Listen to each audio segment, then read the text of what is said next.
The NBA playoffs are upon us. That means that former Louisville star Donovan Mitchell and the Utah Jazz will look to get out of a tough Western Conference.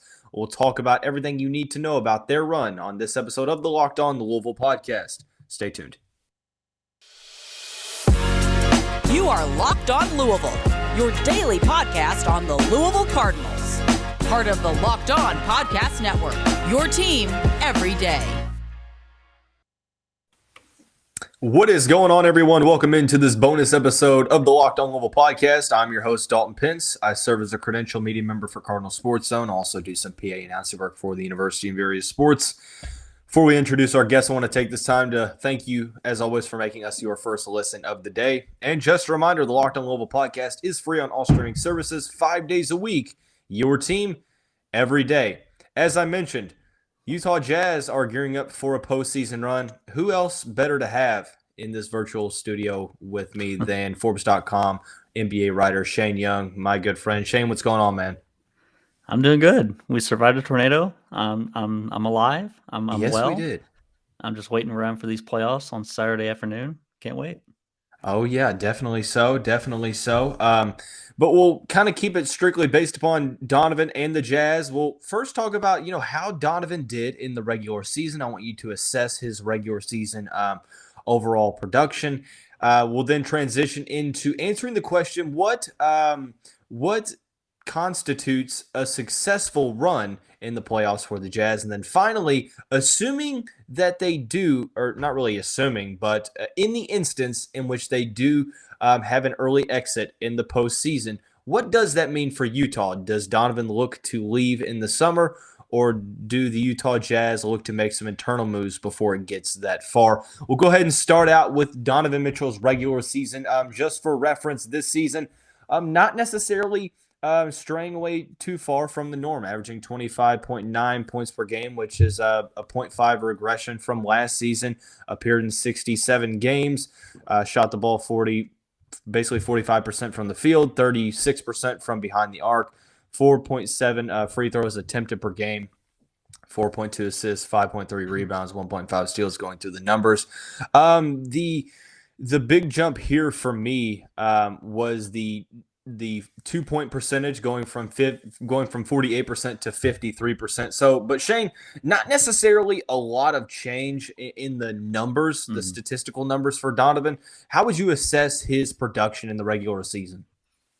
So for me, like last year, I would probably give him like a B plus last season. I think this year has been an A minus just in terms of like maybe his raw per minute production. I think Quinn Snyder has done a good job this year of kind of, you could put the ball in Donovan's hands and make him that heliocentric guy, like put the ball in Luka's hands and make him create everything on the floor. And then they wanted that to a certain degree with Donovan, but you also have to let him play off the ball. You also have to let him free, you have to let teammates free him up for some open jumpers and kind of like take that responsibility off his shoulders. But they've kind of tried to strike the balance there between the two. For me, his finishing, I think Donovan's finishing, and what is this, his fifth year? I think it's his fifth. Yeah, fifth year. Let me just, this is his fifth season. Yeah, his finishing at the rim and the paint, like pretty much anytime he gets within 8 feet of the basket, has been superb this year. I mean, I think it's the best he's ever been. Shot 70% at the rim compared to 60% last year. I mean, if you increase that by 10 percentage points, you're doing something great. And that's actually a benefit, or that's actually a result of them playing more 5 out when they can. Like if Rudy's on the bench, then you bring in a stretch 5. Sometimes that was Rudy Gay. Sometimes that was Eric Paschall. Kind of stretch that floor out, let Donovan get, because he's a blur. I mean, that dude, when he takes off, he is a blur still. And I think he's only getting better in that regard. So I really like what I've seen offensively, as we know, with Donovan, especially being he's listed like 6'3". We've stood next to him. I've stood next to him. I don't think that dude is 6'3". I think he's much shorter than that. So for him, defense is always going to be a big point of concern, especially on the ball, not getting blown by, not getting killed on screens. If he gets buried on a screen, it's hard for them to recover. It's hard for them to kind of help him out in that regard. So I think defense, it's not going to be it's not ever going to be all defensive worthy. He's not ever going to be a Patrick Beverley type guy. But I think he still has a lot of room for improvement there. And I wouldn't really be surprised if it doesn't take him until he's 27, 28, until we start to see that nastiness on the defensive end. Now, I hate even bringing this up, but I feel like it needs to be said. NBA Twitter is a toxic space. It's a cesspool. It's a toxic space for narratives, fake narratives, contextless narratives. Mm-hmm. I wanted to see what I saw when I searched the words Donovan Mitchell into the Twitter search bar, and wow, I don't know how Twitter is still free with some of the stuff that I'm seeing. Some of it's memes, other of it's like, oh, Donovan Mitchell is greater than your favorite player. Some people still talk about the rookie of the year. But there was a decent sector of people that were like, well, I think Donovan's kind of reached his ceiling in what we're seeing from him. And it made me start to kind of wonder, I'm like, are they really – are they onto something here? Because statistically, he's kind of been in the same range for all 5 seasons, in that 20 to 26 range, which is remarkable that he came into the league doing that. You talk about the averages kind of being very similar all across the board outside of the finishing around the rim. Utah last year goes from 52 wins in the number 1 seed to 49 wins in the number 5 seed, which I think is really more of a testament to how much better the Western Conference has performed this season. Are they onto something? Are we seeing Donovan Mitchell kind of capped by is this somewhat of a ceiling of his production? I know he's only 25. That has to be a factor in here. But it seems like since 2019, we're looking for him to take these next steps. I think he's doing that, but I don't necessarily think it's showing a lot in box scores. Yeah, it's not really going to. He still has these nights where he'll explode for 40 points, and maybe 20 of those are in the fourth quarter. He's still a really impressive clutch time player. Now, I just don't think, and I said this last time we talked, I just don't think you can expect this guy to go from, like, you remember whenever Harden was, oh my gosh, just start out in Houston, like, still he was great at the beginning of Houston, but then he he went to the next plateau, and he went to like Michael Jordan scoring levels. I don't think you're going to see Donovan just average 31 year, because his usage rate is already 32%, which is like right in line where Harden was under D'Antoni, like 2017-ish era, still in that same usage rate. Like, I don't think you can just expect Donovan to turn into this guy that's going to be just chucking shots. Like, that's not in his DNA. He wants to let the game come to him into his teammates. So if you do want him to increase the scoring production and become more efficient, you're probably going to have to change the roster construction around him, because I will say this, Utah has probably maxed out what they can do as a team. Like, I don't think you're going to be able to build a greater contender than what they have now, especially if you're paying your top 2 guys a combined $80 million.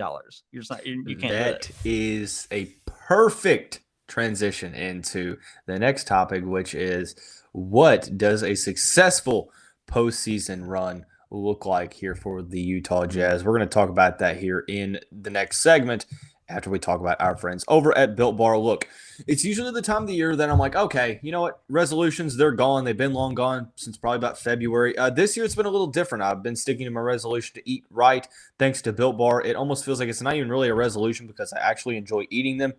If you haven't tried the Puffs, they are the first ever protein-infused marshmallow. They're fluffy, not just a protein bar. They're a treat, and they're covered in 100% real chocolate, as are all of the Built Bar products. They are low-calorie, high in protein. You can check out the macros in the macros chart on the Built.com website.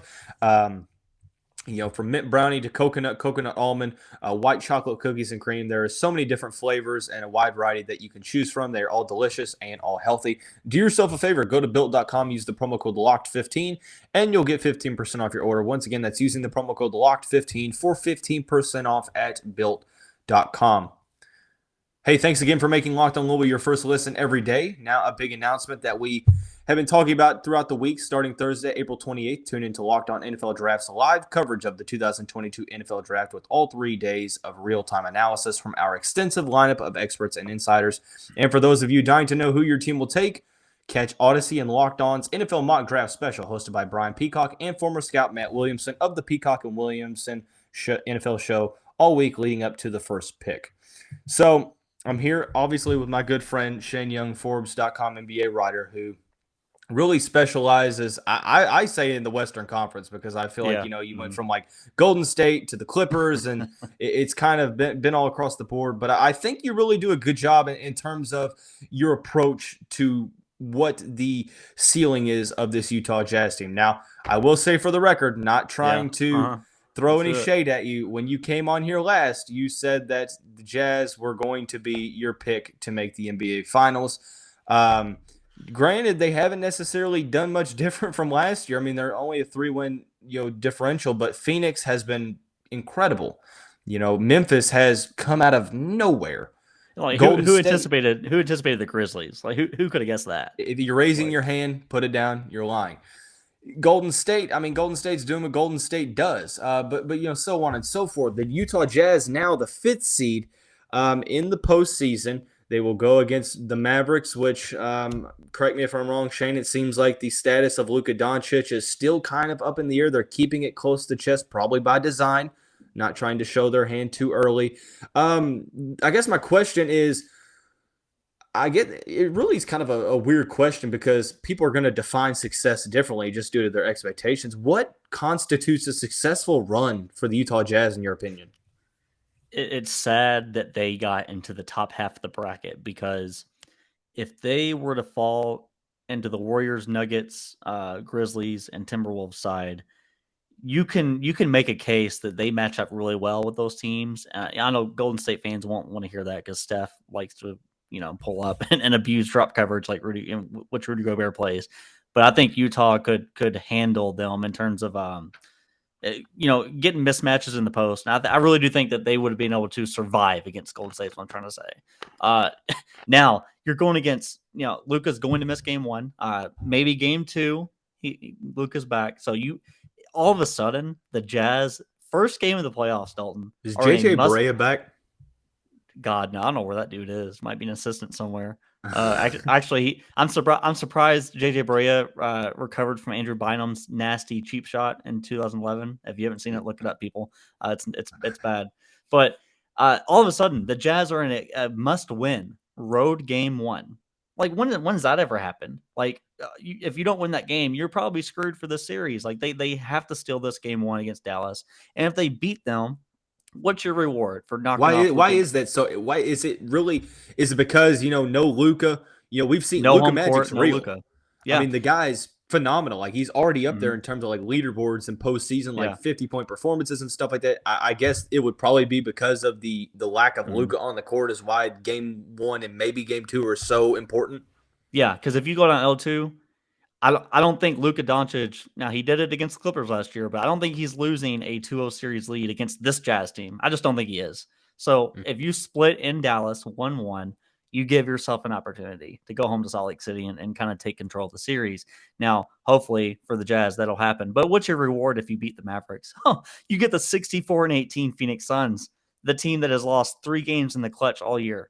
So if you're going to beat the Phoenix Suns, you better do it within the first 43 minutes of the game, because you're not winning those last 5 minutes. You're just not doing it against them. And I know you texted me as the Suns and Jazz were playing the other night, or 2 weeks ago, and it was a barn burner. It was nuts.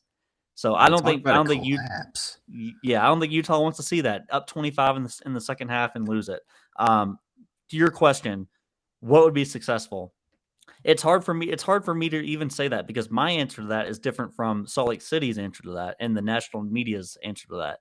I think if they get into a game 7 against Phoenix in the second round and you lose because you're in Phoenix and it's just hard to beat Chris Paul and Devin Booker like that, I wouldn't fret. Like, I wouldn't say this is a failure. I mean, you lost to the best team in basketball. You lost to the team that's going to win it all, probably. If you beat them and get to the conference finals, that's a win. The Jazz haven't been to the conference finals since I think 2009.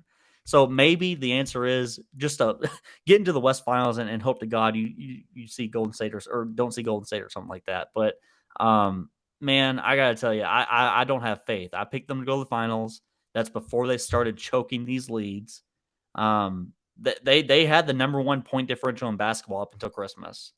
And then the wheels fell off. Donovan got hurt. They haven't recovered since he's been out. He missed 15 games, and those 15 games they were bad. They were historically bad. I just don't see them recovering. And that's alarming. It's bad, yeah. It's truly alarming. But you mentioned that your expectations are a little different from Salt Lake City's and the national media's. Do you think that those two are? What would you classify, like, if you're a Utah fan and if you're just a random person in the NBA media? What's the expectation? What would you constitute a successful season as? So I think in the entire NBA world, the entire NBA universe is looking at Utah saying, if you don't make the conference finals, you have to break it up. You have to do something.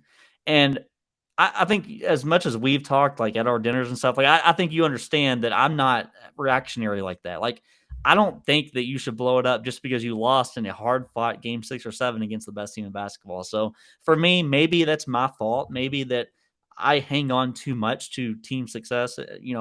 A good second-round exit is fine with me as long as you're trying and you're not just like blowing leads like they have been. So if they look decent in the second round, I'm not concerned. I think you can eventually break down the door, but it's going to take a lot of luck. It's going to take a lot of luck. You can't have like a rocket style collapse, like missing 27 straight threes. You can't have what the Jazz did last year, losing a 25-point lead to the Clippers. So if we see something like that, yeah, the spirit's going to be sucked out of that team, and you have to do something. But I just think we'll see a competitive Jazz series regardless. I think they're going to be competitive against Dallas. I got them beating Dallas in 6. And I think they'll be really competitive and really good against Phoenix. But it's going to come down to, what do you expect that team to beat Devin Booker and Chris Paul? And I think you bring up a good point. I think that the consensus is that they have to beat Dallas. I think that's kind of. If they lose to Dallas, fire everybody.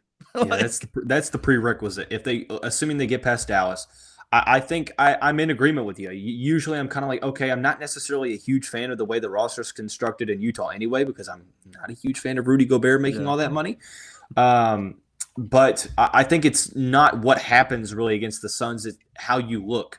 Now, if you were to go out and get swept, I don't care if you look good in every single one of those games. If you get swept, that's not a good look. Even if it's like 1 point, if it's 1 point losses across the board and you get swept, I don't care. You got swept. But if you take it to 6 and maybe you get blown out once or twice, but you're really competitive in the other 4 games, I mean, I'm okay with that. I'm willing to look at things and maybe make a couple of tweaks because, like you mentioned, the Rockets, like I can remember, like 2015, 2014, 15, 6, or not even 16, but 17. Leading up into 2018, the Rockets had good teams, and eventually they kind of kept retooling a little bit, but kind of kept the same nucleus until the Chris Paul trade. You nailed it. The 2017 series, they could have just went completely the other direction after they collapsed against the Spurs. After that game 6 against the Spurs, they could have fired D'Antoni. They could have whatever, the case was. They kept it together and they got lucky that Chris Paul wanted to go there. Like Chris Paul was wanting to leave Lob City, and they made a good trade. I think if you're Utah, you have to just wait around to see who the next guy is that becomes available. That's what I'm saying. Like, I don't think even if they lose, I don't know that they break it all up. And I'm not suggesting that they should, but I wonder, like, what is the Chris Paul trade for the Utah Jazz if there is an opportunity to have that trade? Because Chris Paul's don't necessarily just come out of nowhere, as we see with Phoenix. And not to mention, Chris Paul's not getting any younger, but the Phoenix Suns as a whole, who knows what happens with DeAndre Ayton. There's a lot of variables, even though it seems like the Suns are kind of destined for success for years to come with Devin Booker and Mikal Bridges. They still have some pieces that, cause for some concern. Golden State seemingly is going to be good forever. Memphis, who knows what next year holds for them. Memphis might be set up for 15 years. How scary is that? Dallas is an interesting thing because it really all depends on the supporting cast around Luka. And that's going to be an interesting thing. But, I mean, the Jazz are probably, if they have the exact same team next year, they're probably a top 5 team again, maybe. Yeah. But regardless, let's kind of shift gears. Let's talk about what happens if the Utah Jazz lose against the Maverick Magic. They're not. Yeah, Orlando's definitely not in. Definitely not in the Western Conference. If they lose to the Mavericks or they just get absolutely embarrassed against the Suns, we're going to pose that hypothetical here in just a second after we talk about our friends over at BetOnline. BetOnline.net is your number one source for all of your betting stats and sports info. Find all of the latest sports developments, league reviews, and news, including this year's basketball playoffs and the start of the Major League Baseball season. BetOnline is your continued source for all of your sporting wagering information, from live betting to playoffs, esports, and more. Head to the website today or use your mobile device to learn more about the trends in action. BetOnline is where the game starts. Final segment of this bonus episode of the show with my good friend, Forbes.com NBA writer Shane Young. We're kind of progressing along, talked a little bit about Donovan's regular season, a little bit about what needs to happen in the playoffs. Worst case scenario, let's say that they lose to Dallas or they beat Dallas, but they ended up getting embarrassed by Phoenix. Yeah. I know that, there was people love to make something out of nothing at times, but, Donovan Mitchell, he aired his frustration. He's like, this can't happen again when you talk about, blowing leads the way the Jazz kind of have this season. He's been verbally distraught about some of these, late game collapses and stuff like that. What's more likely to happen? Because in this day and age, nothing surprises me in the NBA. Does Donovan Mitchell want a trade first, or does Utah try to convince him that, hey, we're going to try to make some moves first. We have you under contract until at least 2024, 25. Let us try to retool the roster, and maybe next season, if you're still unhappy, we'll try to figure something out. So, worst case scenario, that's assuming he's unhappy. Yeah. I'm strictly hypothetical. Worst case scenario, let's say they get blitzed in the first round, they lose, and it's a long summer for them. First thing that would happen for me, I genuinely believe that he wants to be there for now. Now, I think we're fooling ourselves if we think that Donovan Mitchell is going to be a Jazz lifer. I don't care if they make the West Finals like this year. I don't care what they do. Like, eventually, he's going to want to go to a big market. That could be now. It could be later. It might be later when he's like 28, 29, 30. So that's going to happen eventually. So I think that if you're the Jazz, you have to consider, if we've hit the wall now, you might as well trade both. Like, if you trade Rudy Gobert, I don't think that a team is going to give you back your necessary components to make you a top tier contender. I know he makes a lot of money, so a lot of money would have to come back. But I just don't think that Jazz team with Hassan Whiteside or whatever rim protector center you want to get, if you trade Gobert, is going to be a formidable Western Conference team. That's one. So you might have to trade both Rudy and Donovan just to get back a horde of assets like a Thunder. And that's worst case scenario. That's like they just get absolutely bombarded against Dallas and get like a sweep or a gentleman sweep or. Yeah. I do not think that's going to happen yet. I think that'll happen next year. If they repeat this and it goes haywire again, that will happen next year. Donovan, he has a good working relationship with Rudy Gobert. It's not like they don't like each other. It's just they're not best friends. They're not hanging out playing ball like we do on Wednesday. They're not doing that stuff, Dalton, right? They're not going out to eat and bonding together. And that's fine as long as you work well within the capacity of your work environment. It's okay. I think Donovan would go to management. This is just me, not putting words in Donovan's mouth, but I think that he would say, hey, we need to shake something up. I'll stay here. Let's try to trade the big fella. And let's work around something like that. Now, in terms of suitors, we've all heard, I think everyone within the NBA has heard that Luka would enjoy playing with a rim runner like Gobert. He hasn't really had, Kristaps Porzingis was not that. Porzingis' game was on the ground in the post.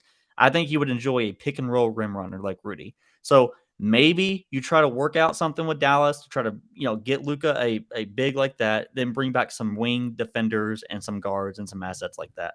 That's just one suitor. There's others in the Eastern Conference that you could look at too. Charlotte's been wanting a big for a long time. They've been wanting a generation, or not generational, but a franchise cornerstone big. Maybe that's Rudy for them. Who knows? But it's hard. You said they're both under contract for the next 4 years, Rudy and Donovan. Rudy is going to get paid $46 million in 2026. And that's why it's hard to look into him getting traded. Like, I think Rudy has value, but that's my issue with paying a guy who virtually has no offensive game outside of the paint $40-something million. I'm not arguing that he's not important on the defensive end or important offensively to the Jazz, but for a guy that has no more than really a very minimal post game, now granted he doesn't get a lot of touches in the post, He doesn't. due to the way that Utah operates the offense. There's no jump shot that he has. He does. It's like a Joakim Noah offensive identity when it comes to, and that might be a slight to Joakim a little bit because Joakim is pretty solid in the paint.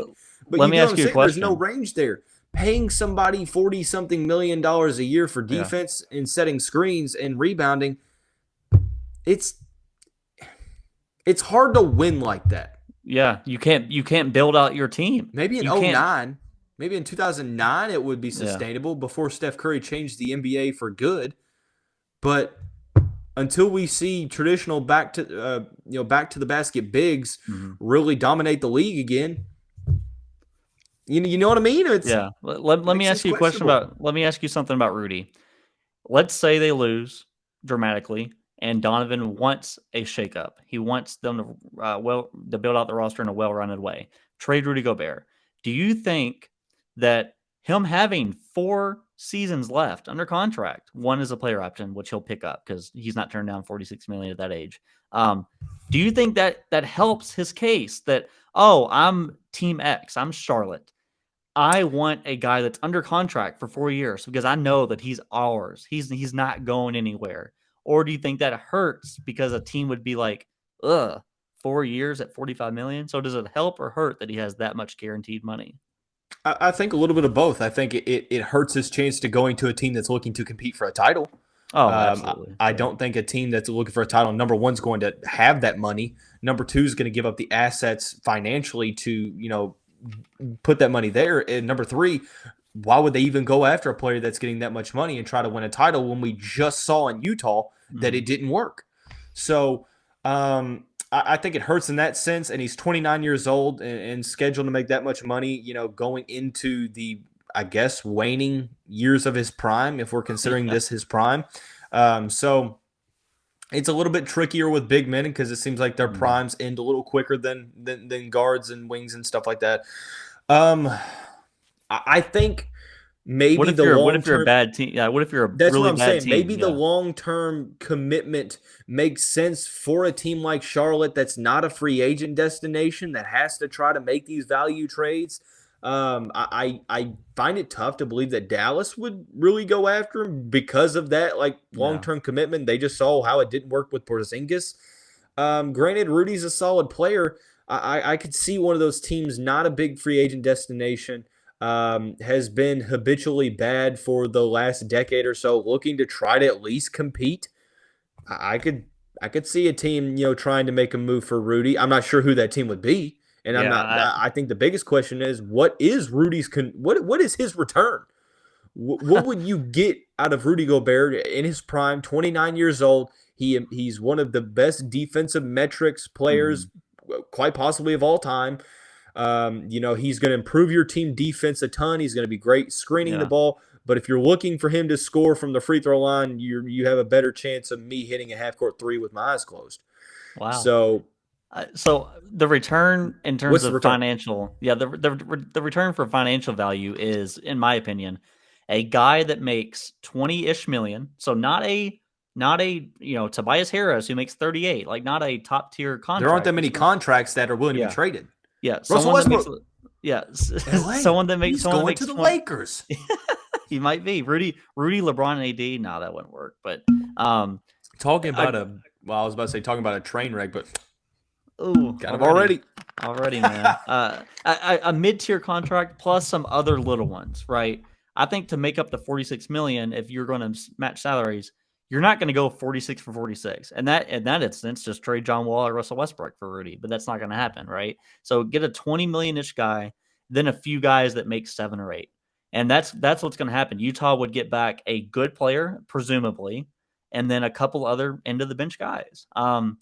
It's hard to find that, though. I mean, me and you, we can go off the air. We'll look through it and stuff, but it's tough. And that's why I think you agree with me, if I remember.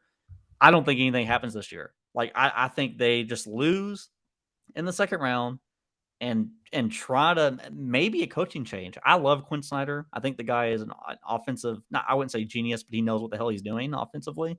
The Lakers are going to try to throw the bag at him and get him, but I think he loves being in that small market. He loves having really no championship expectations, I guess, right out of the gate, to where he gets flamed if they lose. If you go to the Lakers and you lose in the first year, you're out of there. So I think Quinn Snyder will stay, but I guess that's the long way of saying nothing's happening, guys. Like, they're going to keep running into the wall until it either breaks down or they collapse.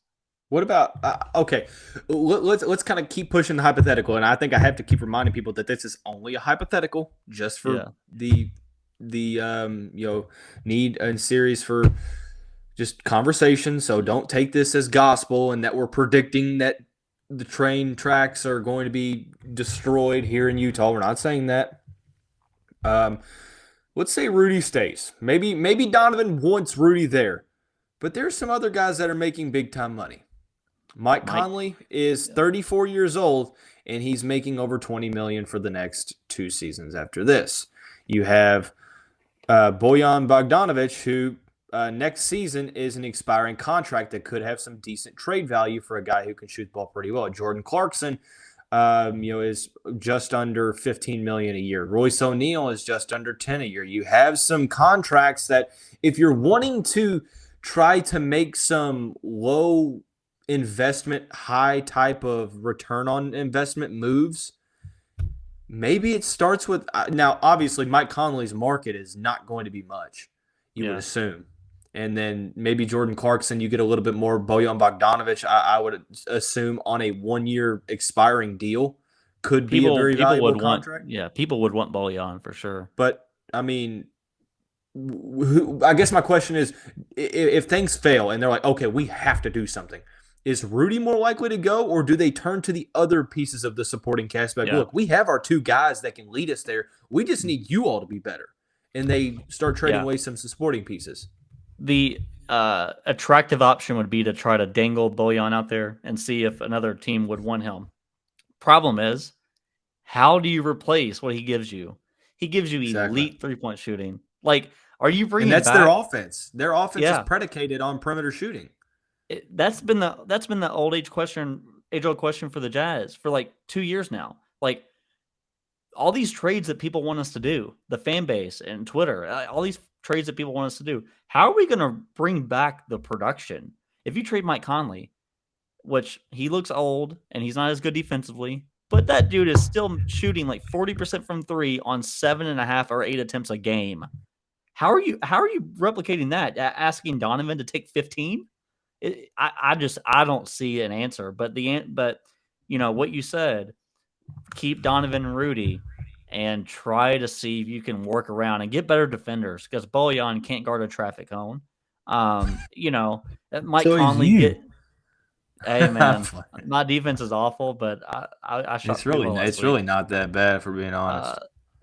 I think you try to clean up the ancillary pieces, and Royce O'Neal is your only positive defender on the entire team. Help him out. Get some other guys in there.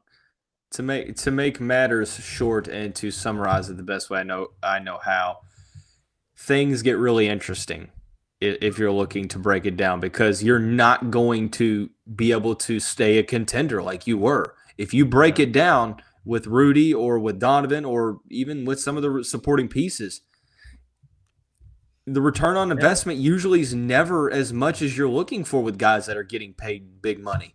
So it's also it's also really scary for the Jazz. That's something I don't think a lot of people have contextualized. They're the 5 seed now, but guess what?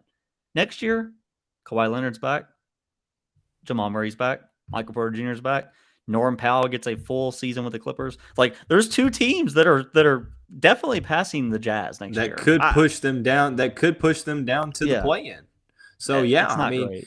The iron is hot now, and you need to strike. And the bad thing about it is that other teams have gotten better, and you have a juggernaut in the West that you have to go through possibly in the second round. But I really do look forward to talking about the Utah Jazz after their postseason ends. Hopefully, for Louisville fans' sake and those that have kind of gravitated toward being a Jazz fan because of Donovan, hopefully that is not until June. But Yeah. obviously, you don't know. But Shane, always appreciate you for coming on to the show. If you want to follow Shane's work at Young NBA, not the rapper, Shane Young on Twitter, follow him. A lot of great stuff. One of the best analytical and practical minds of NBA analysts that I know personally. But yeah, that's going to wrap up this bonus episode of the show. Everyone have a great Friday, or depending on maybe Saturday, depending on when I release this. But we will see you right back here on Monday.